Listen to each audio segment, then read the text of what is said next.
भारत माता की, भारत माता की।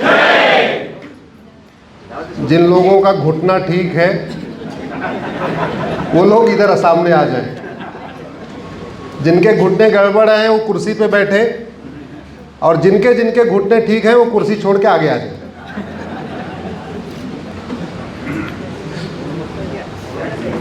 आ जाओ भैया।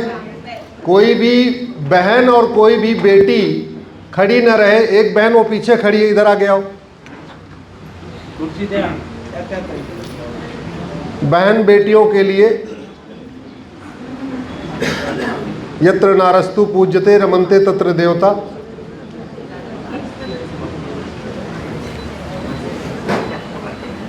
ऐसा है, सुनिए, ये मंच भी आप ही का है। इधर आइए ना, ऊपर ऊपर आइए। ऐसा 4 लोग थोड़ी बैठेंगे, आप लोग भी आ जाओ, इधर बैठो। आ जाओ भैया, पीछे वाले इधर आगे बैठ जाओ आराम से। अरे आ जाओ, इतनी किताब है, टाइम लगेगा समझाने में। आगे आओ।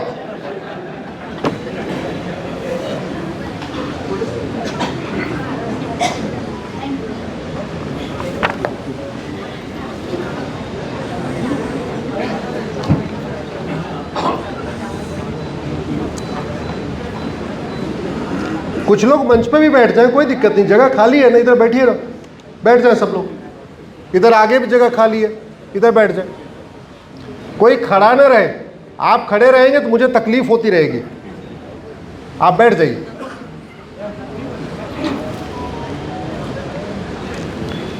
सबसे पहले इस पवित्र भूमि को प्रणाम करता हूं।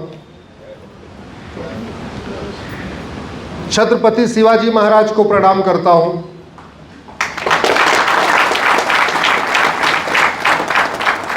जिनके कारण मेरा नाम अश्विनी उपाध्याय है और आज भी मैं हिंदू हूं।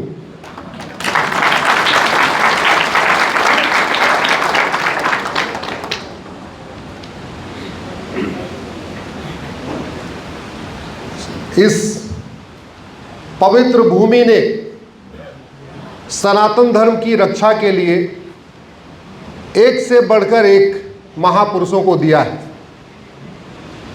उन सभी महापुरुषों को मैं प्रणाम करता हूं।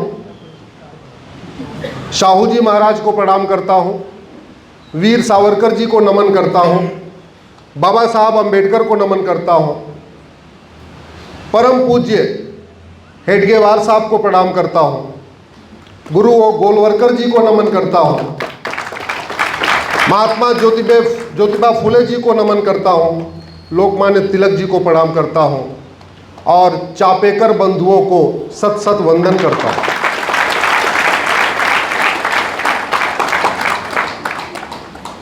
आपने जो विषय रखा है वक्फ एक्ट, इसकी लड़ाई कोर्ट में चल रही है।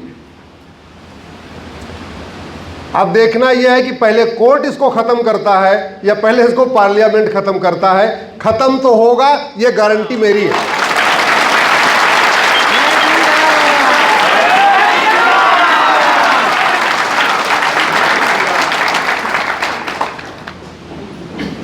हमारा परिचय करा रही थी बेटी, तो उसने बताया 75 में जन्म हुआ और 2002 में ला किया। तो कुछ लोग कैलकुलेट कर रहे होंगे बीच में किया क्या फिर। तो बीच में मैंने इंजीनियरिंग किया और मैं पहले इंजीनियर था। एक स्कूटर बनती थी एलमल वेस्पा, मैं उसमें था। उसके बाद हीरो ग्रुप में गया, फिर एक गवर्नमेंट की कंपनी थी, अब तो प्राइवेट हो गई है, उसका नाम था मारुति उद्योग लिमिटेड, अब उसका नाम हो गया मारुति सुजुकी लिमिटेड। मैं मारुति में था, जापानियों के साथ काम करता था। तो जापानी हर समस्या में 5 बार व्हाई लगाते हैं। कुछ भी प्रॉब्लम आएगी उसमें 5 बार व्हाई लगाएंगे। सड़क टूटी, व्हाई, मटेरियल खराब था, व्हाई, कमीशन ज्यादा चला गया, व्हाई, कानून गड़बड़ था, व्हाई। तो कानून को बदल दो, आगे से सड़क टूटना बंद हो जाएगी। यह मैंने जापानियों से सीखा। तो मैंने सोचा फिर मैं क्या करूं। तो फिर मैंने प्रॉब्लम की रूट का एनालिसिस करना शुरू किया। अखबारों में प्रॉब्लम भरी रहती है। प्रतिदिन 4-5 प्रॉब्लम में 5 बार वाई लगाता था। वाई लगाने के बाद मुझे समझ में आया कि भारत की 80% समस्याओं का मूल कारण घटिया कानून है। 80%। भारत में केवल 20% समस्याएं ऐसी हैं जो धूप ज्यादा आ गई, सूखा हो गया, बाढ़ आ गई, ये भूकंप आ गया। अदरवाइज 80% समस्याएं मानव निर्मित हैं, इंसान ने पैदा किया, और इंसान में भी पॉलिटिशियन ने पैदा किया। तो जब मैं वाई एनालिसिस करने लगा तो मुझे समझ में आया, अच्छा इसमें से 80 पर जो प्रॉब्लम है उसमें से समस्या का समाधान या तो संसद में होगा या तो सुप्रीम कोर्ट में होगा। अब संसद में जाना तो बड़ा मुश्किल, टिकट भी बड़ा महंगा आजकल चल रहा है। तो मैंने सोचा एक काम करो, ला करते हैं। तो मैंने ला कर लिया। अब ला कर लिया तो अच्छी खासी इंजीनियर की नौकरी, वो भी गवर्नमेंट कंपनी की नौकरी, तब तो वो गवर्नमेंट कंपनी हुआ करती थी। छोड़े कैसे, घर का मैं बड़ा। लकीली मेरी पत्नी को अध्यापिका की नौकरी मिल गई और 8,500 रुपए की, और उस समय मेरी तनख्वाह थी 1 लाख रुपए। जैसे 8,500 की नौकरी मिली वैसे मैंने 1 लाख की नौकरी छोड़ दिया और सीधे सुप्रीम कोर्ट आ गया। भगवान की कृपा से राम जेठमलानी जी से संपर्क हो गया, उनका चैम्बर ज्वाइन कर लिया। 2 साल तक आतंकवादियों की फाइल पढ़ी।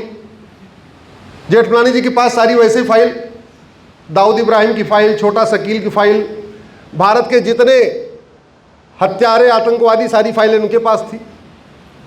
तो 2 साल में हमने संविधान का इंटरप्रिटेशन करना सीखा। फिर मैंने उनको कहा कि गुरुदेव, आपसे जो सीखना था सीख लिया, हमारा रास्ता कुछ अलग है, हम अलग काम करते हैं। 200 से ज़्यादा PIL हो चुकी है, 500 से ज़्यादा जिलों में प्रवास हो चुका है भारत के। Monday to Friday Supreme Court रहता हूँ, सैटरडे संडे आप लोगों के बीच में रहता हूँ। 2024 में एक रविवार में अपने घर में था। उस दिन भैया दूज थी, दीपावली के बाद भैया दूज आती है ना, तो मेरी बहन आई हुई थी, इसलिए मैं एक रविवार अपने घर में रहा।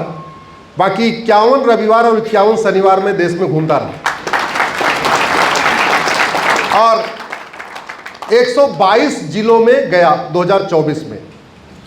2023 में मैं एक रविवार अपने घर में था।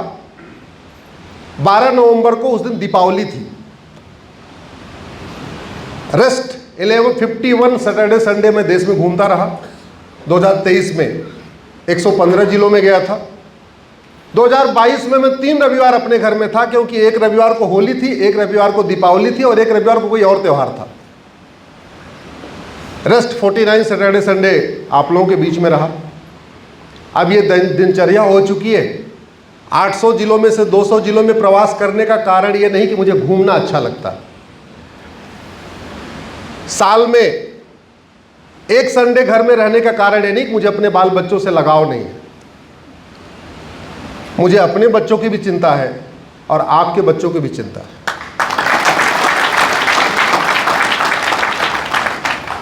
आज का दिन बहुत पवित्र है। बड़े लंबे संघर्ष के बाद 1 साल पहले आज प्राण प्रतिष्ठा हुई थी।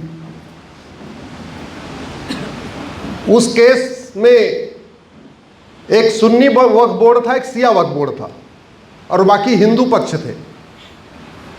एक सुन्नी वक्फ बोर्ड था, कह रहा था ये जमीन बाबर की है। हिंदू तो लड़ ही रहे थे, लेकिन उसमें एक शिया वक्फ बोर्ड भी था। वो कह रहा था ये जमीन हमारी है, क्योंकि मीर बाकी शिया था और मंदिर हमने तोड़ा, तो इसलिए हम यहां दोबारा मंदिर बनवाना चाहते हैं। उस शिया वक्फ बोर्ड का मैं वकील था।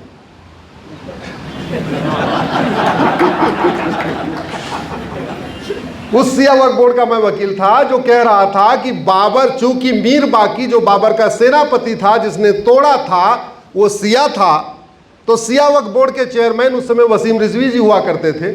उन्होंने मुझे एंगेज किया हुआ था।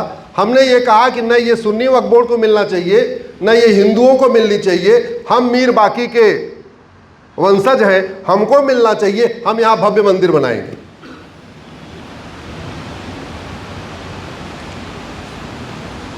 आजकल संविधान पे बहुत चर्चा हो रही है। कुछ लोग तो संविधान सुबह से लेकर शाम तक,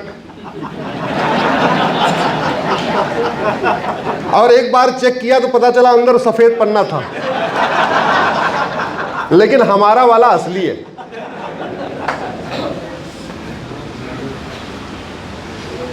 इसमें वक्फ शब्द है ही नहीं।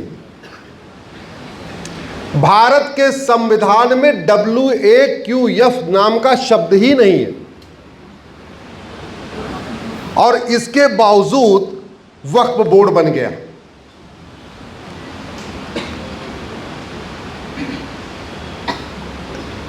कहते हैं कि भारत में सेकुलरिज्म है, सेकुलर देश है, और सेकुलरिज्म का मतलब ये होता है कि मजहब के आधार पे कोई नियम कानून हो ही नहीं सकता। मैं कहता हूं न बाइबल से न कुरान से भारत चलेगा, न बाइबल से न कुरान से भारत चलेगा। तो कहते हैं आप तो कम्युनल बात कर रहे हो, इसमें कोई कम्युनल बात है क्या? और संविधान दो शब्दों से मिलकर बना है, संविधान।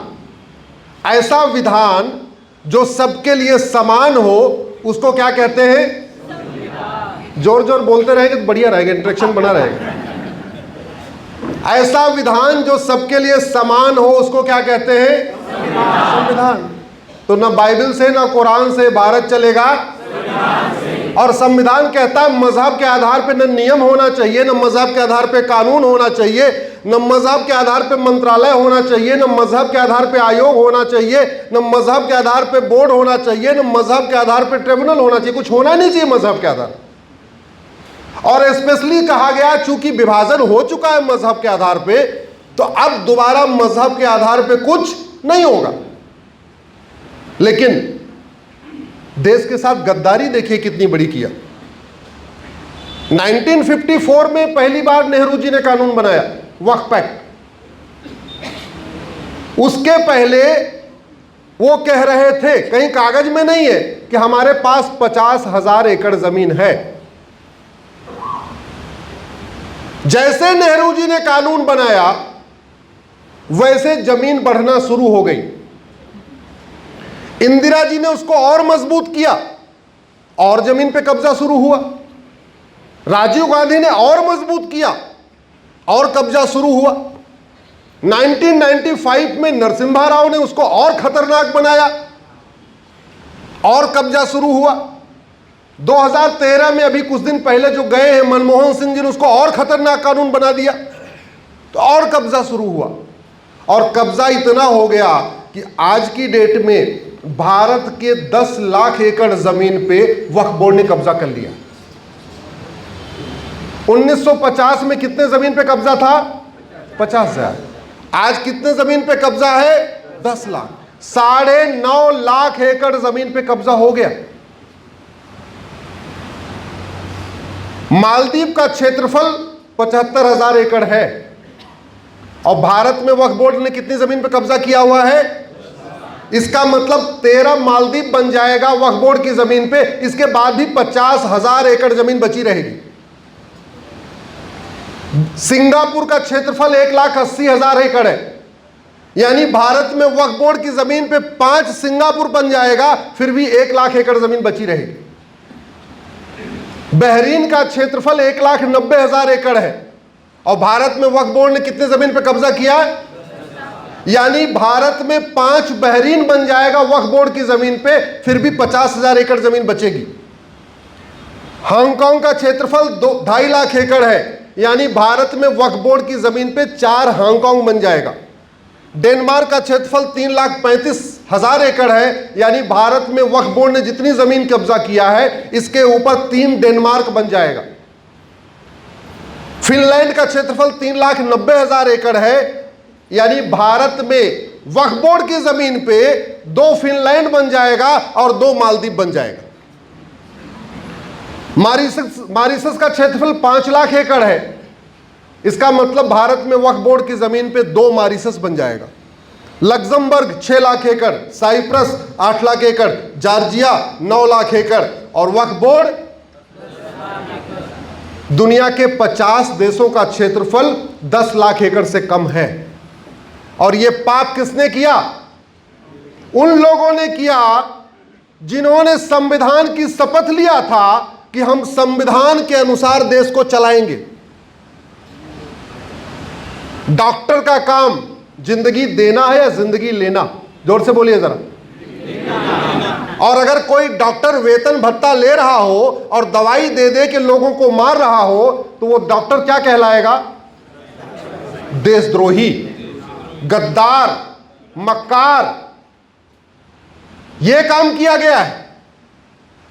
एक बात याद रखिएगा, केवल वोट के आधार पे कोई सांसद विधायक नहीं बनता। आप किसी को 10 लाख वोट से जिता दीजिए, जब तक वो संविधान की शपथ नहीं ले लेगा तब तक वो सांसद विधायक नहीं कहलाएगा। जब तक संविधान की शपथ नहीं ले लेगा तब तक उसको वेतन भत्ता, गाड़ी, बंगला फ्री है, टिकट फ्री, रेल टिकट ये नहीं मिलेगा। तो सबसे इंपॉर्टेंट क्या है? संविधान की शपथ लेना। शपथ कहां लिखी हुई है? शेड्यूल 3 में। क्या शपथ है? कि मैं देश की एकता अखंडता को मजबूत करूंगा, मैं संविधान के अनुसार कार्य करूंगा, और संविधान विरोधी कानून बना दिए। अगर कोई व्यक्ति वेतन भत्ता, गाड़ी, बंगला ले, लेकिन जिस काम के लिए ले वो काम न करे तो क्या कहते हैं? ये तो हराम का खाता है। बोलते नहीं बोलते? आपके मराठी में कुछ और शब्द यूज करते होंगे। क्या बोलते? अरे ये तो हराम का खा रहा है। और जो हराम का खाता है उसको क्या बोलते हैं? जरा जोर से बोलिए, क्या बोलते हैं?